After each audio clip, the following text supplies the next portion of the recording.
আসসালামু আলাইকুম প্রিয় শিক্ষার্থীরা, দেখো বোর্ডে একটি পরিসংখ্যানের শ্রেণীব্যাপ্তি এবং গণসংখ্যা দেওয়া আছে। এই শ্রেণীব্যাপ্তি এবং গণসংখ্যা থেকে আজকে আমরা শিখব ক্রমজড়িত গণসংখ্যা নির্ণয় করা, মধ্যক নির্ণয় করা এবং প্রচুরক নির্ণয় করা। তাহলে আসো শুরু করি।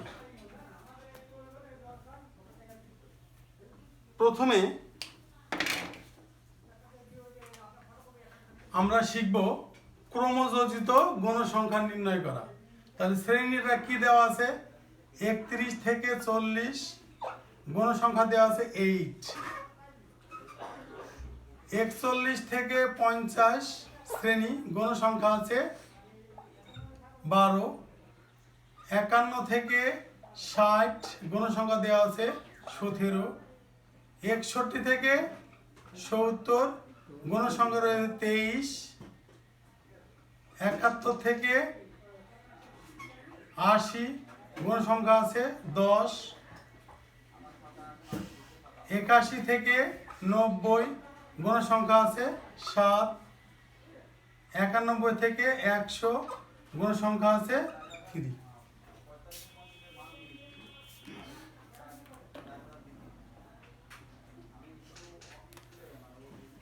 তাহলে গণসংখ্যা নির্ণয় করতে হলে কিভাবে করতে হয় জানো তোমরা সবাই?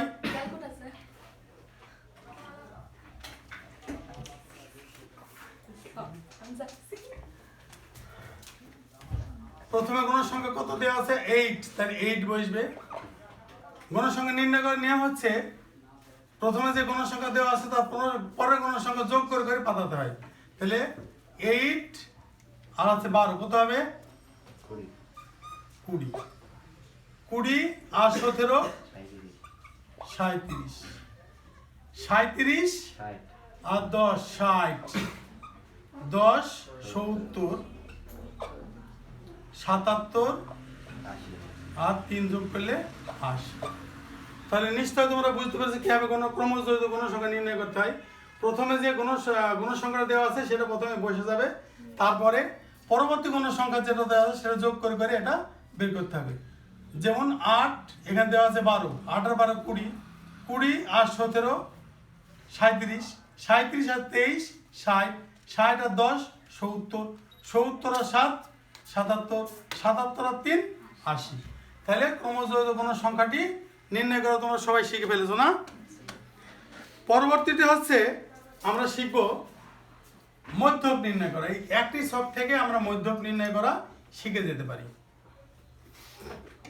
তাহলে মধ্যক নির্ণয় করতে হলে কি করতে হবে?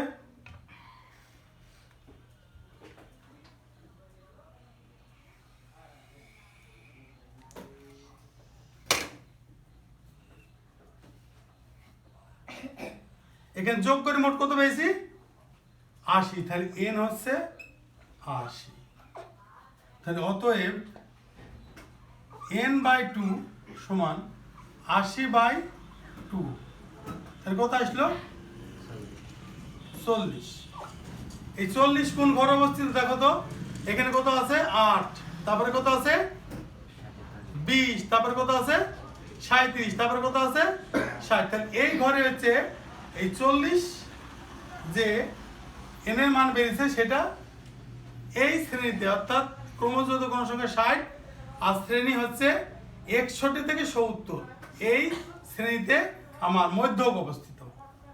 তাহলে মধ্যকের সূত্রটা কি? মধ্যক নির্ণয়ের সূত্রটা হচ্ছে L plus n/2 minus FC গুণ H/FM। এটা হচ্ছে মধ্যক নির্ণয়ের সূত্র। এখন এখানে প্রশ্ন আসছে L কোনটি, n/2 কোনটি, FC কোনটি, H কোনটি এবং FM কোনটি। এখন এইটা আমাদের এখান থেকে বের করা শিখতে হবে।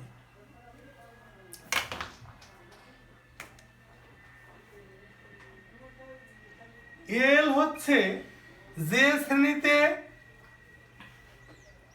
গণসংখ্যাটি অবস্থিত তার সর্বনিম্ন সংখ্যা, শ্রেণীর সর্বনিম্ন সংখ্যা হলো 61। তাহলে এল এর মান আসলো 61। এফসি হচ্ছে যে শ্রেণীতে গণসংখ্যা অবস্থিত তার আগকার ক্রমজড়িত গণসংখ্যা, তাহলে এফসি হচ্ছে 37। তারপরে হচ্ছে এফএম। এফএম হচ্ছে যে শ্রেণীতে মধ্যক অবস্থিত ওই শ্রেণীর গণসংখ্যা 23। আর এইচ শ্রেণী ব্যাপ্তি, মানে শ্রেণীর যে পার্থক্য, সেটা হলো 10। তাহলে আমরা কি শিখলাম? এল মানে হচ্ছে যে শ্রেণীতে মধ্যক অবস্থিত সেই শ্রেণীর সর্বনিম্ন সংখ্যা, এল এর মান 61। এফসি হচ্ছে তার আগের ক্রমজড়িত গণসংখ্যা 37। এফএম হচ্ছে ওই শ্রেণীর গণসংখ্যা, ওই শ্রেণীর গণসংখ্যাটা এখানে কত দেওয়া আছে? 23। আর শ্রেণীর ব্যাপ্তি হচ্ছে 10। অর্থাৎ তাহলে এখানে এই তিনটি জিনিস আমাদের শেখা লাগলো। এখন আমরা তাহলে মান বসাই। এল এর মান 61 প্লাস n/2 বেশি হচ্ছে 40 মাইনাস এফসি হচ্ছে 37 গুণ এইচ এর মান হচ্ছে 10, এফএম এর মান হচ্ছে 23। এখন আমরা ক্যালকুলেশনে যাই। 61 যোগ কত থাকবে? 40 এর মধ্যে 37 বাদ গেলে 3 গুণ 10/23। তাহলে 61 যোগ 30/23। এখন 30কে আমরা 23 দ্বারা ভাগ করি। 30 ভাগ 23 1.30। তাহলে 61 প্লাস 1.30, তাহলে আসবে 62.30 রায়।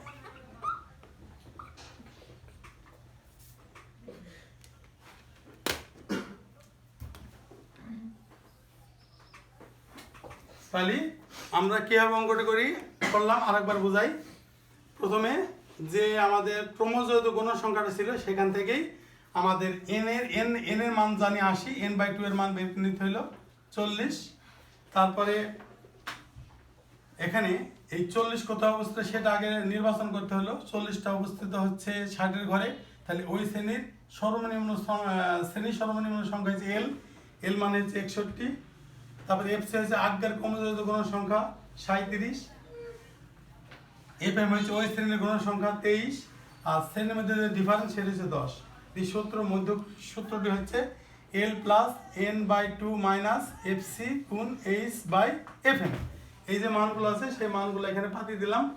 40 এর মধ্যে 37 বাদ গেলে 3 থাকে, 3 গুণ 10 30, 30কে 23 দ্বারা ভাগ করলে 1.30, অর্থাৎ 61 আর 1.30 যোগ করে আসলো 62.30। এটাই হলো আমার মধ্য। পরবর্তী যে কাজটা শিখব সেটা হচ্ছে প্রচুর।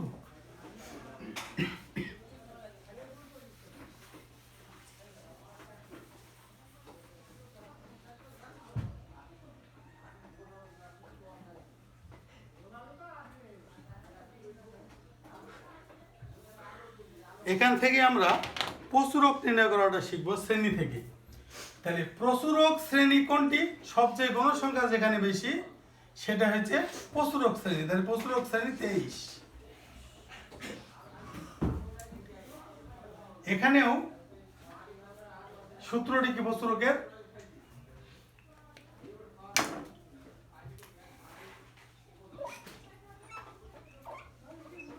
প্রচুরক L plus F1 by F1 যোগ F2 গুণ H, এটা হচ্ছে প্রচুরকের সূত্র। তাহলে L মানে কি? L মানে যে শ্রেণীতে প্রচুরক অবস্থিত সেই শ্রেণীর সর্বনিম্ন সংখ্যা 61। F1 অর্থ হচ্ছে যে শ্রেণীতে প্রস্তুরক অবস্থিত গণসংখ্যা তার আগের গণসংখ্যা বিয়োগ। তাহলে 23 মাইনাস 17 বিয়োগ করলে কত হবে? 23 মাইনাস 17 6 6 F2 যেখানে বেশি আছে কোনো সংখ্যা তার পরেরটা বিয়োগ। তাহলে 23 মাইনাস 10 13 আর এইচ হচ্ছে 10। এটা হচ্ছে প্রস্তুরকের সূত্রের যে মানগুলো দেওয়া আছে সেই মানগুলো আমরা এখানে বের করে নিলাম। তাহলে একবার এটা বিয়োগ আর একবার হচ্ছে এটা বিয়োগ। তাহলে মান বসাই। 61 প্লাস 23 মধ্যে বাদ দিছি দিয়ে পেয়েছি 6 বাই 6 প্লাস 13 গুণ 10। তাহলে 61 6 10 60 আর 13 আর 6 যোগ করলে কত হয়? 18। 61 প্লাস 60 কে 18 দ্বারা ভাগ করতে হবে। 60 ভাগ 3.33 3.33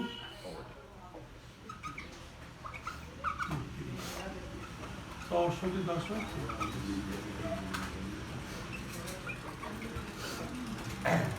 প্রিয় শিক্ষার্থীরা, আজকে আমরা অধ্যায় 17 এর পরিসংখ্যানের 3টি জিনিস শিখলাম। একটা হচ্ছে ক্রমজড়িত গণসংখ্যা, একটা হচ্ছে মধ্যক, আর একটা হচ্ছে প্রচুরক। তোমরা সবাই বাড়িতে এই অঙ্কগুলি প্র্যাকটিস করবে। আর পরিসংখ্যান অনেকে ভাবে যে পরিসংখ্যান হচ্ছে যে আমরা কমন পাবো, সেই জন্য সবাই চেষ্টা করে এই সেটটা কমন পাওয়ার জন্য। এবং তোমরা যদি একটু চেষ্টা করো তাহলে এই যে জিনিসগুলো শিখলাম সবগুলোই একই ধরনের থাকে। এগুলো তোমরা চেষ্টা করলে সমাধান করতে পারবে ইনশাআল্লাহ। আসসালামু আলাইকুম ওয়া রাহমাতুল্লাহ।